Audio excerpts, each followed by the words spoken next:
The following is a presentation of the Belly Up Sports Media Network. I'm going to leave that one to you from here on in. Dave, as much as the greatness that football game was yesterday and how great the sport can be, podcasts, that's what we're supposed to do, is bring up the other side of things. So we're not gonna hug the NFL for all that they do right, because they tend to do a lot of things wrong. Dave, that game yesterday, could somebody explain to me how no one's played in State Farm Arena, whatever it's called, State Farm Stadium? The grass hasn't been touched for how long? Blah, blah, blah, blah, blah.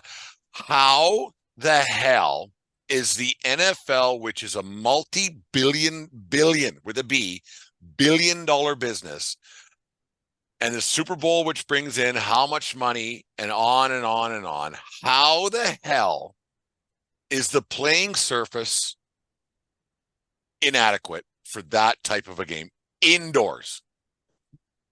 That is inexcusable, and the Players Association should launch a lawsuit.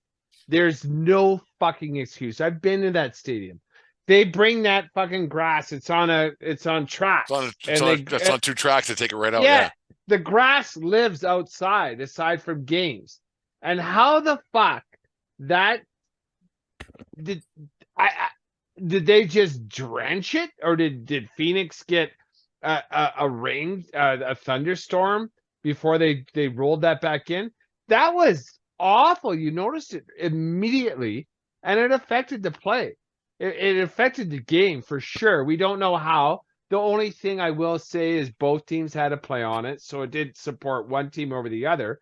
But that was inexcusable. Did it though? Because our good friends Aaron and JD at Bruliana Sports, they said that the pass rush was going to be too much for Kansas City to handle, and then all of a sudden they couldn't rush. Was it because of the turf? Because when you're slipping and sliding and you don't know, like you don't know like how a playing surface that can live indoors and outdoors where it's normally not raining. That's what deserts are. Tell me if I'm wrong. 80 to 90 degrees every fucking day. Dry that fucking thing out. And then if it is raining, it takes an hour to pull that thing in. It's a big hunk of meat. I get it. Pull it in. Put on the heaters, the dryers, whatever it's got to be. There is no reason why a game of that magnitude is going to be played on a surface that was as shitty as that. There's no reason for that. And I'm the kind of guy, when I see that kind of thing happening, it makes me wonder, like, what the fuck did they do with this thing? Did they bring it inside and then water it? Like, why was it so bad? The Phoenix Cardinals haven't had a game for a month, for fuck's sake. All you had to do was get that turf ready, and they didn't. They paid. There's some guy that the turf father or whatever the fuck his name. I saw that. $800,000 is what the NFL paid for that playing surface yesterday. Like, I don't understand that, how something could be that bad, and the turf's blowing up. It's got there's divots and everything else. It's like it's around a fucking par four, and they're hitting wedges in. That was gross. I don't understand, and I was pissed off last night about this a little bit. And I'll get into this. I'll go into a little bit of a rant here. That goes to show. And then with the TV coverage, we'll talk about that in a second too. It goes to show how little the NFL actually cares about the actual product on the field. It is such a money-making fucking machine joke that they don't care about the stuff that's happening on the field. And if you watch during the telecast, they kept going upstairs and looking at the owners' boxes of both teams, more so than the Chiefs box than the Philly box. But it goes to show how little the NFL ownership and the networks actually care about the on-field product compared to what was happening off the field and everything else. Because if the playing surface was like that, and the way the media coverage was for that game throughout the entire game, the on-field product was about third or fourth or fifth down the line of that game yesterday. I hear what you're saying, and you're not necessarily wrong, because you know what? This isn't the first time this has happened to the NFL. Totally different sides of the coin. Like, this was the penultimate game of the year. But I'm going to say about 4 years ago, they have the Hall of Fame game, the first exhibition game of the year in Yeah. Canton, Ohio. They had to cancel the game because the players in a preseason came out and the field was unplayable. It was absolute trash. And they're saying there's no fucking way we're playing on this. So if they've canceled the game on the preseason on the Hall of Fame game, you would think that the NFL would be saying to themselves, thank Christ this is a preseason game. It's the Hall of Fame game. It's one of the more watched preseason games. But let's have a fucking dude in charge and make sure, put him on boots and make him run around and make sure this field is good. Because I gotta guess, there was no real quality control field technician with the NFL to say no, like this is a good field. We have full confidence that the players are going to be able to perform to the best of their ability on this surface. Yeah, I was a little bit hot last night. Then we've talked about it ad nauseum that the 2.5 years we've been doing this freaking show about the owners coming on the field and getting the trophy and everything else. We won't get back into that. Everybody knows our stance on that. But throughout the telecast, like I said, how they kept going into the owner's box and showing them and everything else. And I just like, what do they? 90% of that box isn't even watching the fucking game, and they keep going in there because they're the ones paying the bills, right? Not really at all. The advertisers are paying the bills, and the pockets are getting filled. That game, like I didn't watch any of the pregame. It was on, but I wasn't watching it. The whole thing. It's become, we talked about it on Thursday a little bit, but not to this length and not with this type of disdain.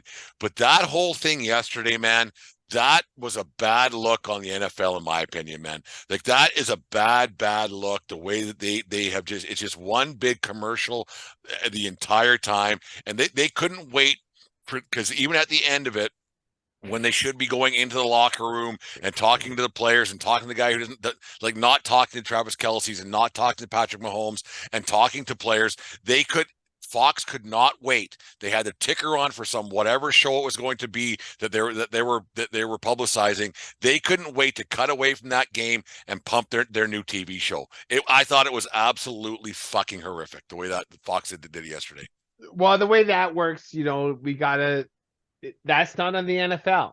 CBS paid, it was Fox paid to have the Super Bowl, and we're paid to go through the trophy, and then we're paying till once the trophy's gone, probably 15 minutes, and then we go to our regular schedule because that's what they're paying for. They're paying for that audience to watch the show that's going to come on immediately right after I get how ratings work, and I get pumping your product. We do it here all the time. I get it. It doesn't make it right. That, and then I watched the NFL Network for the rest of the night, and that gets a little tired.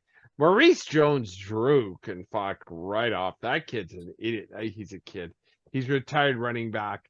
He played Jacksonville, I think, right? Yeah, Jacksonville forever. And he was like an above average back for a little bit. But he's an absolute clown behind the mic giving breakdown. He compared Mahomes to Brady. And then the guy like opposite him was like, Brady actually had 3 rings at this time. Well, I didn't know that. Well, maybe you should fucking know it because you're on fucking TV with a microphone in your hand breaking the goddamn game down. Don't have screaming hot takes when they're not hot takes. Yeah, just be right. So I got sidetracked there, but Maurice Jones-Drew should not be behind the mic giving post game. The NFL is the NFL. And, you and I agree with a lot of what you just said, but we're all going to watch. And at the end of the day, we're all going to watch, and so they can do what they want, especially on the biggest game. It is a shame. We kind of touched upon it last week, how the championship game that is going to decide the champion of your league, which is the most popular league in North America for sure. And then it's not a real game because you're asking them to take longer breaks. Your halftime is like 3 times longer than normal. Your From the like coin this- flip to the kickoff takes fucking 10 minutes. Yeah. I almost tweeted that, kickoff at 4:30 Mountain Standard.